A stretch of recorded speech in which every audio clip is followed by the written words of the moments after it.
1 Samuel 20. Then David fled from Naioth at Ramah and went to Jonathan and asked, "What have I done? What is my crime? How have I wronged your father that he is trying to kill me?" "Never," Jonathan replied. "You are not going to die. Look, my father doesn't do anything, great or small, without letting me know.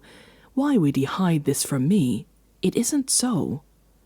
But David took an oath and said, "Your father knows very well that I have found favor in your eyes, and he has said to himself, 'Jonathan must not know this, or he will be grieved.' Yet as surely as the Lord lives, and as you live, there is only a step between me and death." Jonathan said to David, "Whatever you want me to do, I'll do for you." So David said, "Look, tomorrow is the new moon feast, and I'm supposed to dine with the king. But let me go and hide in the field until the evening of the day after tomorrow. If your father misses me at all, tell him, 'David earnestly asked my permission to hurry to Bethlehem, his hometown, because an annual sacrifice is being made there for his whole clan.'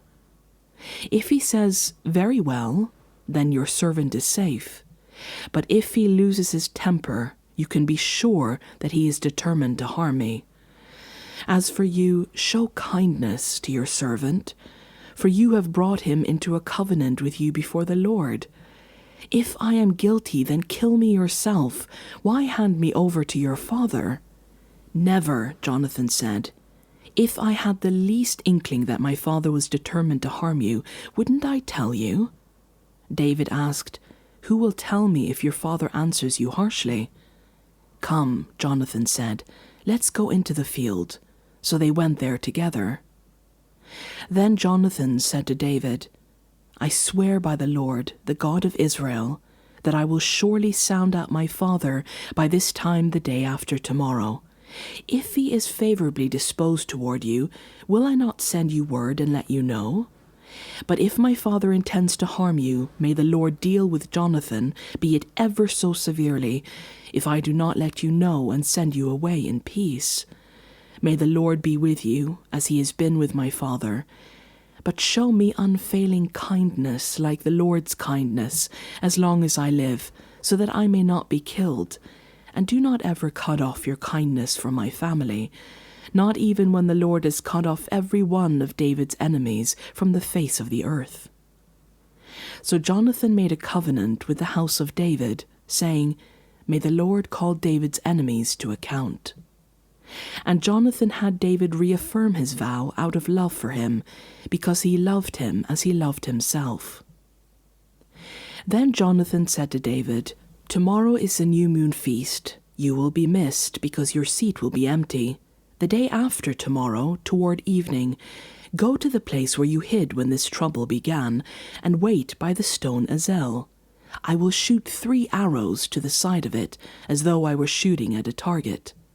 Then I will send a boy and say, 'Go, find the arrows.' If I say to him, 'Look, the arrows are on this side of you, bring them here,' then come, because as surely as the Lord lives, you are safe, there is no danger. But if I say to the boy, 'Look, the arrows are beyond you,' then you must go, because the Lord has sent you away. And about the matter you and I discussed, remember, the Lord is witness between you and me forever." So David hid in the field, and when the new moon feast came, the king sat down to eat. He sat in his customary place by the wall opposite Jonathan, and Abner sat next to Saul, but David's place was empty. Saul said nothing that day, for he thought, "Something may have happened to David to make him ceremonially unclean. Surely he is unclean." But the next day, the 2nd day of the month, David's place was empty again. Then Saul said to his son Jonathan, "Why hasn't the son of Jesse come to the meal, either yesterday or today?"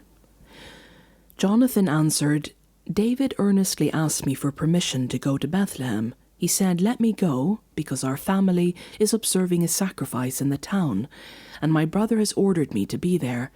If I have found favor in your eyes, let me get away to see my brothers. That is why he has not come to the king's table.'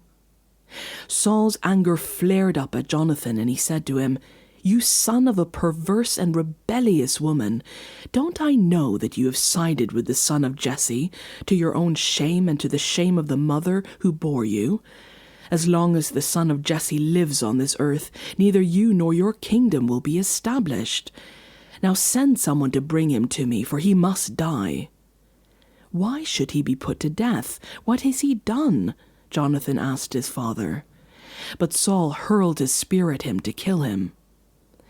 Then Jonathan knew that his father intended to kill David.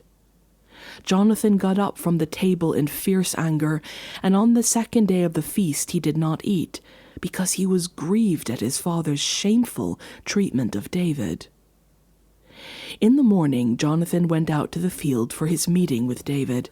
He had a small boy with him, and he said to the boy, "Run and find the arrows I shoot." As the boy ran, he shot an arrow beyond him. When the boy came to the place where Jonathan's arrow had fallen, Jonathan called out after him, "Isn't the arrow beyond you?" Then he shouted, "Hurry, go quickly, don't stop." The boy picked up the arrow and returned to his master. The boy knew nothing about all this, only Jonathan and David knew. Then Jonathan gave his weapons to the boy and said, "Go, carry them back to town." After the boy had gone, David got up from the south side of the stone and bowed down before Jonathan 3 times with his face to the ground. Then they kissed each other and wept together, but David wept the most. Jonathan said to David, "Go in peace, for we have sworn friendship with each other in the name of the Lord, saying, 'The Lord is witness between you and me, and between your descendants and my descendants forever.'"